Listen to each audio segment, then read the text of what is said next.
I'm your coach, Matthias Lidborn, and the topic of today is get rid of anxiety and lethargy through hardship. In this video, I will talk to you about how you can get rid of anxiety and also how to become less lethargic in your day-to-day life. In modern society, we have all the comforts that you can imagine. You don't have to hunt for your food. You don't have to fight for your food. You don't have to get out in the cold to get water. You have it in your tap.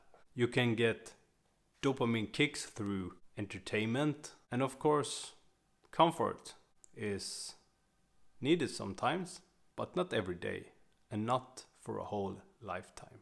It's not a coincidence that the more developed country we have, the more people suffer from anxiety and lethargy. People are numb in modern societies because when you have everything and you don't have to put any effort into get a pleasure or a dopamine kick, then you will oversaturate your dopamine flow. So it's quite paradoxically that the one that don't suffer is the one who suffer the most. So we need suffer in our lives. We really need it. And we need aim and all of that too as well, of course. Ask yourself if you feel numbness and that you feel anxiety and lethargy every day in your life. You have to think about putting some effort into the things you want. So how can you get rid of this? As I said, in modern society, we don't have the benefit of challenge and suffer and hardship. So you have to create your own hardship. And how do you do that? That's quite easy. It's often in mundane things that requires discipline. It doesn't seem that hard to get out for a walk every day. But if you take a walk every day, and when the clock is 6 and you know you're going up from the bed, you have to go outside and take this walk every day. That is something that shows virtue. So it can seem quite mundane to find hardship in things like going for a walk. But if you do this every day, every morning, without snoozing your phone or taking a day off, and you do this for a long period, you will see that it will change your mental status and you will feel less anxiety.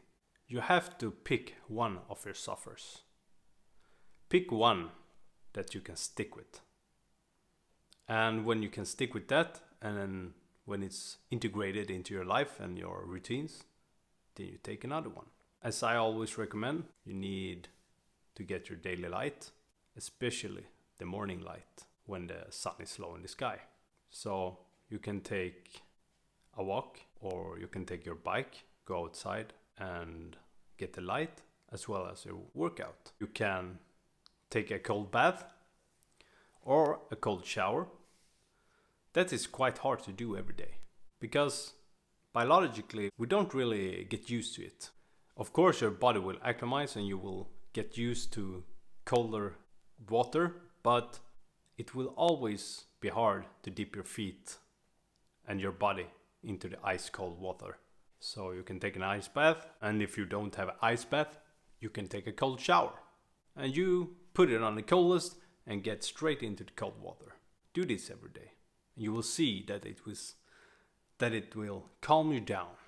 It will get rid of your anxiety to a degree. Try to do a meditation practice or some kind of breath work that you do every day. Or why don't you go to the gym 4 or 5 times in the week? Go out for a run. Do this every day, every morning. Because when you have anxiety and lethargic mental state, you're kind of miserable. Actually, you can turn this around pretty easy. Okay, it's not easy, but with easy methods that is free. I have done videos about this earlier, but I really want people to turn their lethargic state around and get rid of some of the anxiety that they have and see how good they really can feel. And of course, that's not all that is needed to do if you want to develop and transcend. You also have to look at your own psyche and your unconscious material. So I don't usually take example from my own life, but as an example, my routine is I get up early in the morning, and in the summer times the sun rises early, so that's easier for me to just go out. But here in Scandinavia we have a pretty dark winter month. Then I have to turn on the light and do some yoga before I get out. Turn on the light in a strong type of lamp, so I get the lux in my eyes. But anyhow, for example, in the summer the sun rises early, so I get outside, get my low intense cardio, so that is a fast walk. I do this for like 45 minutes to an hour, then also get the sufficient light in my eyes. When I come home, I fill up the tub and I fill it up with water and ice. Then I lay it for like 10 to 20 minutes. After that, I have purposely delayed my coffee intake because I don't want to get tired in the mid of the day. So I have waited for like 2 hours at minimum. So after that I read some books and I do some writing and also maybe do some work. And after that I do some yoga and stretching and get rid of some tension in my body, because I work out very often, so and I also work physically, so I have a great need of stretching my body. And I also have many injuries, physical injuries, so that helps me to proceed during the day. And sometimes I go to work after this, and then I do some breathing exercises, and this can be maybe before the training or before the job, or maybe at my lunch I do this breathing exercises. And during my bath at the same time I meditate. So I get in both the ice bath and the meditation in the bath. Not for a long time. Longer meditations I do a couple of times a week. And depending on how my schedule looks like, I also go to the gym, of course. And there I do my weightlifting, do some cardio and some endurance training. And not too much. And I don't do everything every day. But weightlifting I do 6 times a week. I always try to have one day for rest, because it's easy to just train every day and then you get overtrained and you injure yourself. And I have been there. So I try to have one day of rest. This is just some routines you can do. Try something and see where it takes you, and see how it impacts your mental status. And do some journaling. Write down what you think, what you feel, and you can have that as a routine as well, because that's not an easy thing to do neither, because it's quite hard to be honest with yourself.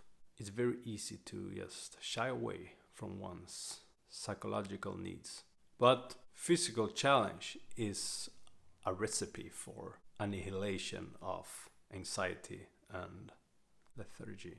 Because if you don't challenge yourself and don't go through hardships with your body, you will get oversaturated, because you don't get a good dopamine flow with just heading off to the closest thing that will give you pleasure and dopamine. No, dopamine and how good or bad the result of it is in the long run is depending on how much effort was needed for you to get the dopamine. Because when you get the dopamine and you have a great deal of effort behind it, then you will go nice and slow down to your baseline of dopamine flow. And if you do something with a really, really big effort, you can land your dopamine baseline even higher than your previous baseline. But if you, for many people in the younger age, go ahead and play some video games and get some dopamine of that, you won't get down to your baseline. You will get below that. So if you do many small things that give you many small dopamine kicks, you will oversaturate your system and you will definitely feel bad. You will be lethargic, you will be tired, and you will have anxiety. And of course, in this society, we just put a bandage on and don't look at where the problems come from. So if you go to the doctor, you will just get some pills because you have a great deal of anxiety. And guess what? In most cases, if it's not really dependent on life or death, those pills will get you nowhere. You probably will get an addiction instead of feeling good. So, as I said, it's very paradoxically, because it really is a paradox. The one who suffers is not the one that suffered the most. The one who suffers is the one that don't suffer. And think about it. If you have an aim and a goal, you have to suffer. The suffer is the payment for the goal. But if you suffer, you will also get the benefit of the rewards from the struggle. And you also, hopefully, will get appreciation from other people because you're striving towards a goal, and hopefully this goal is benefiting not only you but also people around you and people who you appreciate and love. And think about it. Why do most religions emphasizes on to restrain physical pleasure and doesn't encourage comfort? My experience is the more I restrain myself from things I like in the moment, and that is easy pleasures and maybe food I really enjoy and so forth. When I restrain myself, I become more self-reliant, I get more harmony, and I'm not a slave to external things. Everything I need, I have inside to feel comfortable in my own skin. I don't need to go from pleasure to pleasure, to kick from kick, to feel that I'm alive. No, quite the contrary. I feel alive when I restrain myself and I discipline myself, and when I'm engaging in hard activities, and when there's an element of routine. It's very much like a ritual. It's like when I go out for the walk, I get the sunlight. And who's the sun? Is the God. Is the Father in the sky. So every morning I greet the sun in a way. And actually I do this more or less consciously nowadays. So it's very important to have in mind that death is behind the corner always. And He is the one that makes us love, appreciate things, and so forth. But the day and age, we are very much detached from the idea of death. So if you're not doing any hard things in your life right now, please start lift weight or go for a run, go outside in nature and go for a walk every day. Or why not try a new hobby that requires physical activity? Try martial arts. That's one thing I have done very much in my life and has been a big part and one of my big passions. Go outside in nature and hike. It's one of the best, if not the best thing I know. I love to be outside in nature. I love the struggle, because when you're outside in nature and hiking, everything you got in your backpack, that's it. Nothing more, nothing less. And you have to plan what you're eating, so you can't oversaturate yourself by eating too much, because then you're running out of food, and when you're hiking, you are burning off plenty of calories. So the energy you got, you want to conserve it in some ways. Why I love to hike in remote areas without connection or people for plenty of weeks and days, it calms my senses, and it's not just a physical struggle. It's like coming home to nature. That is home. That is how it was meant to be. If I'm cold, I only depend on myself to heat me up, and I maybe need to get some wood to get a fire started.